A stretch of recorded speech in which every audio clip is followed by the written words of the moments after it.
Eto na mga kabasketball, marami na naman tayong updates. Una na nga dyan, itong magiging bakbakan ng Rising Stars ng Japan saka ng Asia All-Star na pinangungunahan ng Pinoy dyan nga sa All-Star game nila bukas.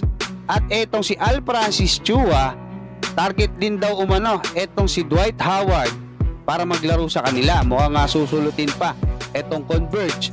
At etong si Mikey Williams, naliitan nga ba sa ibinibigay sa kanya ng Strong Group Athletic. Pero bago yan, huwag kalimutan mag-like bilang pagsuporta.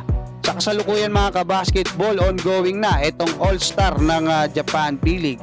At magsisimula nga yan ngayon na, no, hanggang 14.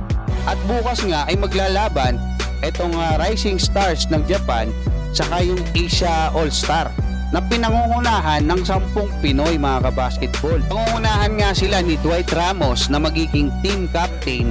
Nandiyan din si RJ Abariento, si Terdy Ravena, si Kiefer Ravena, si Bobby Ray Parks Jr., si Matthew Wright, si Roosevelt Adams, nandiyan din si Greg Slaughter, si Carl Tamayo at si Kai Soto.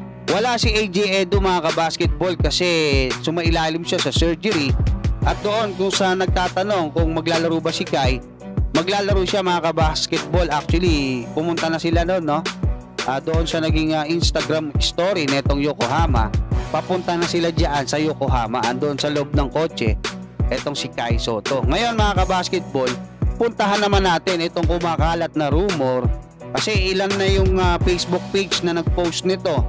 Iba-iba, no? Sabi tinawagan na raw si Dwight Howard ng SMC, pero itong isa sinasabi niya mula sa isang Ginebra insider na narinig na raw ni Boss Al or ni Al Francis Chua na gustong maglaro ni Dwight Howard para nga dyan sa PBA.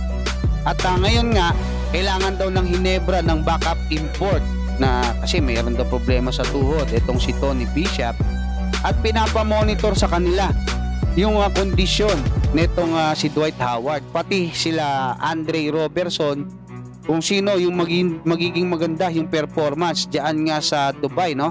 Sa Strong Group Athletic. Pero ang tabayanan natin mga kabasketball kasi alam naman natin na itong si Al Francis Chua magaling talagang kumuha ng mga players to. At yung boss niya na si Ramon Ang ay talagang napakalalim ng bulsa niyan mga kabasketball. Pwede ring sumulot dyan itong si MVP syempre para ilagay niya sa kanyang TNT. Pero nauna nang nagsabi etong si Governor Pineda na kung gustong pumasok sa PBA etong si Dwight Howard ay gagawan niya ng paraan. Patungkol naman dito kay Mikey Williams na hindi nga itinuloy yung usapan nila ng Strong Group Athletic, sinabi ni Homer Saiso ng Spin.ph na $18,000 yung offer sa kanya ng Strong Group Philippines. At ang matindi dyan, kung makukuha nga raw nila yung kampyonato, ay dadagdagan pa ng $18,000 ulit. So $36,000 yung pwedeng makuha netong si Mikey Williams sa loob lamang yan ng 20 days. So pumapatak mga 2 milyong piso para dito sa atin sa Pilipinas. So yun mga kabasketball, sayang din, no? Pero ano man yung nangyari dyan, malalaman din natin sa mga darating na araw. Hanggang dyan mga kabasketball, maraming salamat at God bless sa inyong lahat.